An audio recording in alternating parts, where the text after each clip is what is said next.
Within paranoia, what is clear is that one believes one's own mind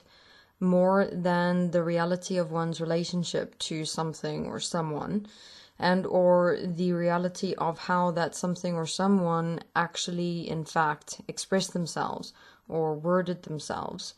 Meaning, the key to stabilizing oneself within paranoia in and as consciousness or the mind is self-honesty. Self-honesty being the awareness of directly seeing how one's own mind create and activate thoughts, backchats, emotions and feelings, as well as imaginations and projections to or toward something or someone, and in that process can really change reality in our own minds. I mean, this should have been really concerning from the get-go for humanity, how we're changing physical reality in our own minds and then believe the changed or altered reality in our mind more than actual, real, physical reality. A classic example of this is love and light, which is paranoia in itself because it's a realm or reality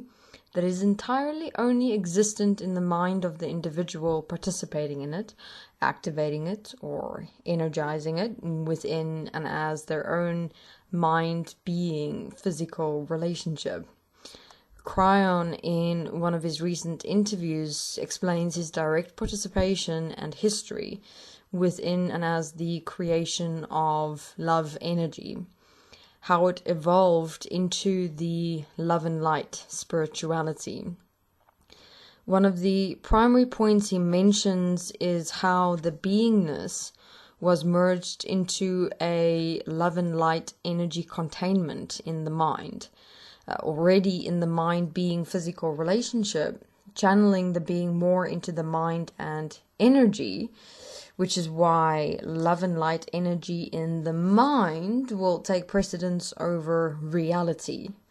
and why such human beings would be able to look at physical consequence in this existence and justify, reason, or paint it away in their own minds within and as the energy possession or paranoia of love and light.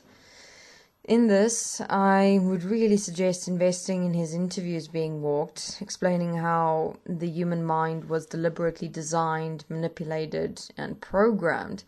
in relation to positive energy and love and light, where he explains why, for example, so many beings attempt to try to align themselves within the love and light paradigm, but don't feel it. It's like they can't relate to it, as the love and light alignment was bind through pre-programming. And if your mind was not programmed within that particular love and light alignment, one's mind being physical relationship would not be prepared to handle the particular resonance or frequency or vibration of the energy. Within this, also explaining why and how it is, despite the physical reality consequence accumulating on an existential or global scale, human beings still hold on to the minute positive things or feelings in the mind. How from a young age our minds are already geared to accumulating enough positive energy only in the context of our personal relationships in our personal worlds to last us most of our lives, in being able to walk through it all and do nothing about our responsibility or relationships to the rest of humanity or this physical existence as a whole, and simply justify, explain away, and reason the consequence we face in this existence while we tend to our own positive energies or love and light. So the little mind worlds with the positive energy we accumulate from childhood into adulthood then takes precedence over and of the global or existential physical negativity or real negativity as physical consequence we face, because our abdication of responsibility to it all, but still trusting illusion and paranoia and consciousness, created through emotional and feeling energy more than who we are and what and how we live in this real world or reality. So it will be quite a challenge for one to listen to the interviews, really see, realize, and understand how emotional or feeling energy, the positive and the negative, was in fact created and still is created in the mind-physical relationship, and the consequence this has brought forth for the real physical reality or existence. Therefore, within this context, love and light in and as the mind of the human is the blind leading the blind, as the mind itself blinds ourselves from and of reality, with the extent to which we can change what we see to suit how we want to see it. And then within that, how human beings following love and light as an energy in itself,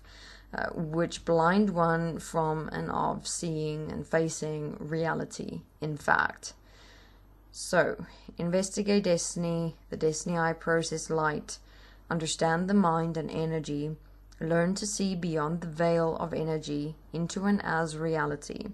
so that we can take responsibility for the consequence we accepted and allowed in and as this physical existence. Thank you.